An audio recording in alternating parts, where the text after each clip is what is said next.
खबर ये है कि भीख मांगने पे पाबंदी लगने लगी है और कानून जो उनसे पास होने लगा है उसमें उन्होंने बड़े सारे क्लॉजेस रखे हैं कि मुनज़्ज़म भीख मांगना क्या होता है। मुंह पे रंग करके या कोई करतब दिखा के पैसे मांगे जाएं वो भी भीख मांगने के ज़ुमरे में आएगा, और जो ये भीख मांगेगा उस पर पर्चा भी दिया जाएगा, उसको सज़ा भी दी जाएगी और जुर्माना भी किया जाएगा, बड़ा हैवी फ़ाइन किया जाएगा। तो ये सारी चीज़ों के अंदर एक दोस्त पूछ रहा था कि ये जो टिकटॉक पे बैठ के गिफ्ट मांगते हैं या उस पे बैठ के वो मांगते हैं फूल पत्ते, हाथी घोड़ा भालू, जो भी शेर वगैरह मांगते हैं, वो भी भीख मांगने के ज़ुमरे में आएगा कि नहीं आएगा। तो ये बड़ा सोचने वाली बात है, क्योंकि जो क्लॉज है उसमें ये है कि करतब दिखा के पैसे मांगना और वो उसकी शो करना कि मैं पैसे मांग रहा हूँ और कहना कि पैसे दो,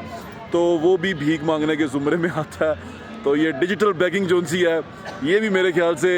इसी ज़ुमरे में आएगी। थोड़ा मोहतात हो जाएं जो टिकटॉक पे या सोशल मीडिया पे पैसे मांगते हैं,